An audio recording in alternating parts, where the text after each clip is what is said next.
Mid-range monstrosities rule the Pauper roost. There's so many different engines out there to take advantage of. Heck, even the burn decks are taking advantage of something like Kuldotha Rebirth to take some of their artifacts that have a death trigger, create some goblins, go wide, come in with a whole bunch of damage on one swing. And it's kind of not really about just the 3 damage spells going at your face. Now, with even the aggro deck slowing down, it can be a little tough for even the matchups that are mono blue, kind of the Moon Circuit, Hacker, Ninjutsu, Mono-Blue Faerie decks, swinging at you with flyers that generally you can't really block, and then kind of hitting you with the larger ninja, drawing more cards into more problematic things for you to deal with, such as Hydro Blast. Now, when it comes to matchups like this, it can be really on a razor thin wire. You really got to be aggressive off the rip. Sometimes the mid-range aspect doesn't really lend to that. Enjoy the games. And so that probably needs to be brought down, or like another option needs to be provided. Now, what would I like to see as a downshift?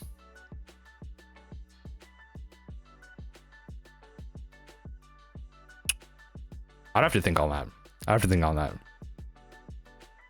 Downshifts are like precarious. Like there's a lot of like casual Pauper players, like kind of mid-level Pauper players that have like good ideas like for their own kind of fun decks.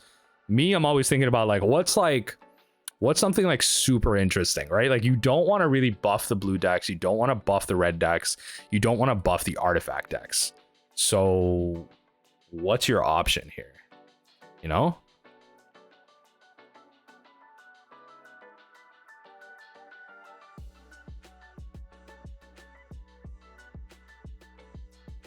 Nope. Hit the Miscreant. Play the Epicure.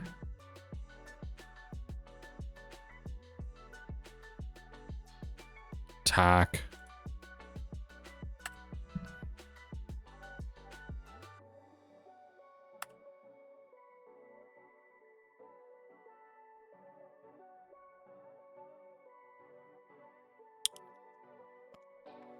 Enchantment synergies would help. I think maybe like it's a slippery slope, but like potentially like helping graveyard synergies. It's a slippery slope, but it's potential. Just get the Miscreant out of the way. I'm literally just trying to do damage at this point.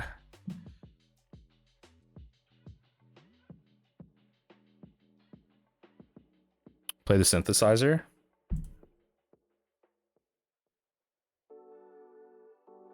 Nice. Definitely play that. Hit him with a fat Swiftspear right now. A big Swiftspear. Downshift Trinisphere. Nah, nah, that's something else. Yo, that's a cursed comment. Downshift Trinisphere. Nah, that's cursed. That's cursed. I don't know about that right now. Downshift Trinisphere. Yo. Nah, y'all something else. Downshift. Yo, let me tell you, the days of Trinisphere mid-range, I'm not looking forward to that. Or, you know, like Tron playing it against you, like nah. I'm okay. I'll pass. Yo, I'll pass. Yo, like it's literally Turbo Trinisphere. The minute Turbo Trinisphere is a thing, like all these Pauper Elves players are gonna be like, nah, what's going on?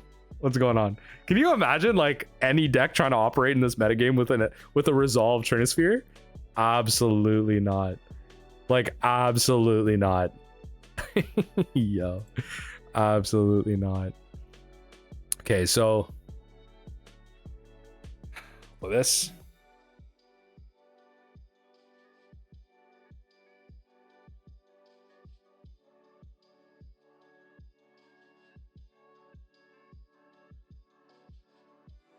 okay. Tarmogoyf ITA? Tarmogoyf ITA taking the damage right now.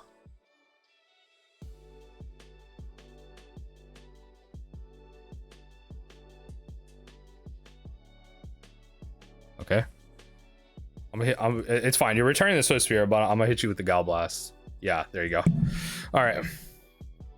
And people say Pauper is slow. Yo, I don't know who says that, bro. Like, people who say Pauper is slow, like Pauper is such like an interesting and interactive format.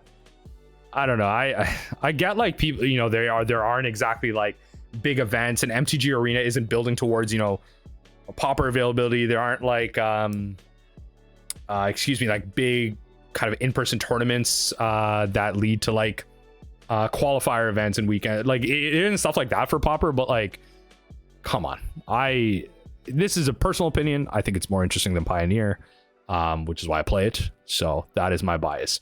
I'm definitely not going to play Fireblast into this. I think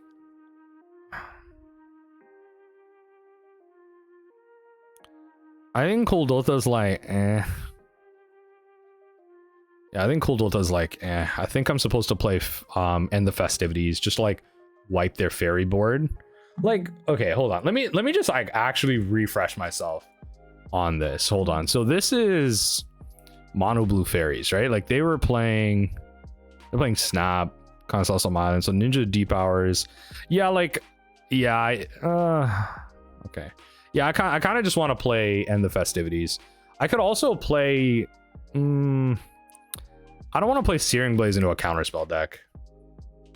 Kind of feels like dumb. I'm not really trying to control them. I'm trying to just get like free damage. Yeah, so maybe not like going all in on my artifacts with that. So I just End the Festivities is like kind of like 1 mana, 1 damage, and potentially like wipe their board, or like a good portion of their board.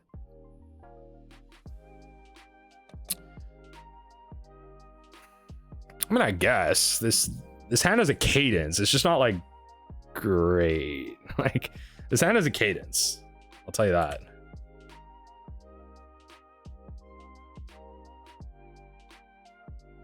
Probably should have played Great Furnace, but oh well. Take the 1.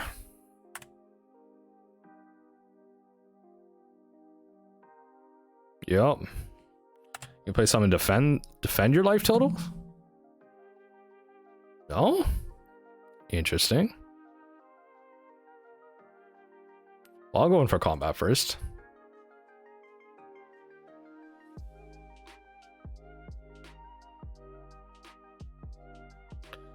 Infrastructure to go, stuff like you said, Arena and EDH Rec sites that doesn't give you a migraine to use. I think like just give it paper tournament support. It's obviously a sanctioned format. Like it can obviously kind of take the mile there, but it's just like people want to play this format. Like it's very accessible price wise. There's a lot of diverse strategies. The types of interactions that exist here, like super interesting, right? Like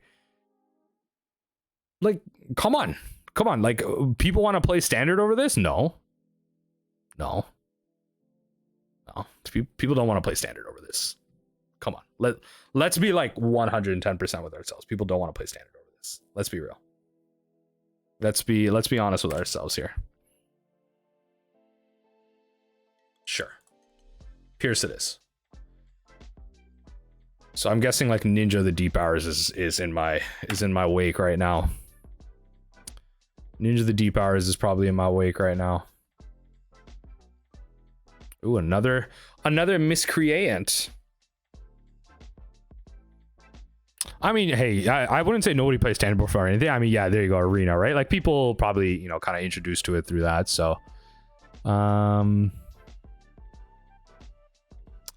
they draw a card straight up. Be nice if I drew another End the Festivities, but no, I do not.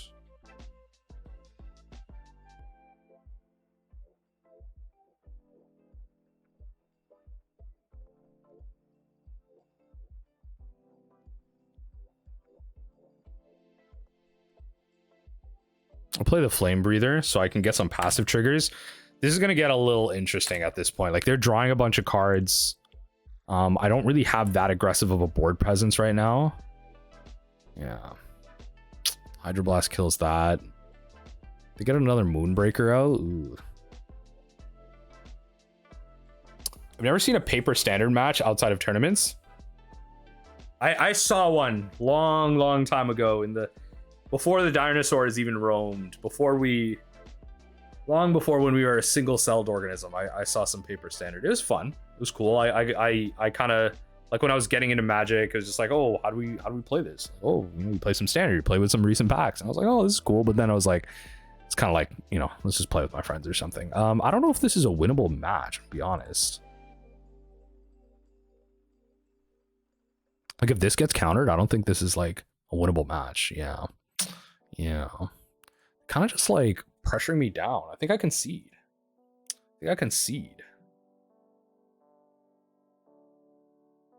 Yeah, like I'm kind of fine to play with this. Yeah, I think the End the Festivities is the way to go. Definitely keep this.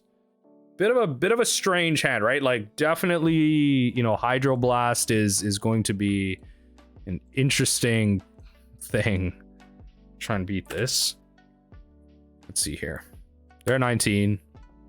Fairy Miscreant? They'll definitely Hydro Blast, I think. Ooh, Fairy Seer. Scry 2. Interesting. I think maybe I'd Chain Lightning that.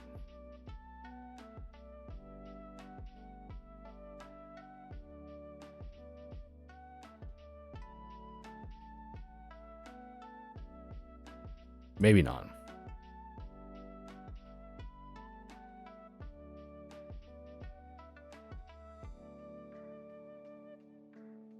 Okay. No blocks. Interesting. Okay, so I'll keep the lightning bolt up when they swing.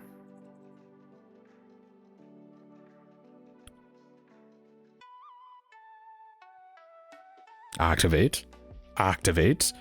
Give me the creature. Thank you. I will attempt to bolt. I think it's interesting that standard is so dead when you compare to like HS for my background. Is it has to be availability, right? I think it's like generally interest in power level, right? Like it's like they can just keep doing that. Come on. Oh, this is 1 to Ninjutsu. Okay, sorry. Yeah, it's not 2. It's 1 to Ninjutsu. Interesting. Okay, yeah, we'll do that.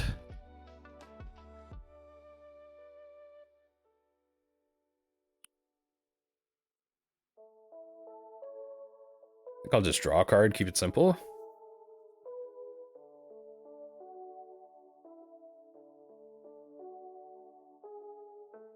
I don't think I win this. I think we go to attacks, bring it in. Yeah, like I mean, in terms of accessibility, obviously there's the price of standard. The price of standard has been increasing over the years, and just in terms of like the carryover potential, I guess maybe that's what I'll call it. Like you buy these decks that rotate out, but you don't have a direct outlet to them, and they made Pioneer for that. But even still, like Pioneer is kind of growing out of that too, right? Like it's slowly becoming like untranslatable. So it's just like, why would you buy into standard to play standard? And they keep forcing standard to be like the premier format. And now it's like, okay, on Arena, at least like, you know, if you have like $50 million, you can play it, right? Make a standard deck and like you get there with the wild cards.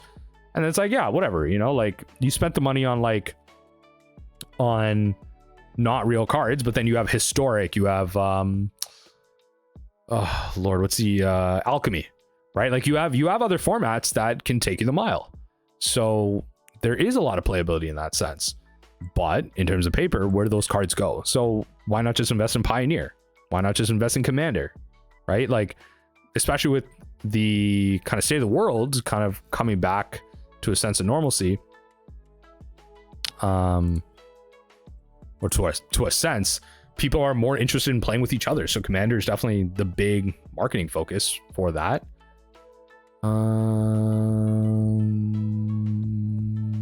Okay.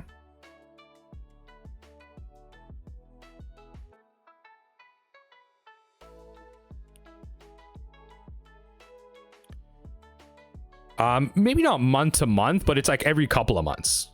And I don't know how drastically, you know, I'm not going to speak to it like, you know, I'm not going to pretend like I know standard. But every couple of months, you know, your deck is liable to change. Especially when you're hitting like big story driven sets like Phyrexial will be one. There definitely will be, you know, a big status quo shift. So I think I lose this actually. Yeah. You bring that in. I'll lava dart this.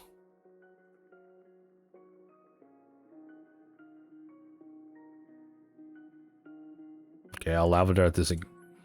I'll hit it with that. Right. Okay. Yeah. Okay. I mean, all right. Mono blue against mono red. I mean, yeah, we were just not able to hit the ground running. Not as aggressive as a burn deck as things usually are. And I think like spell based aggro probably would have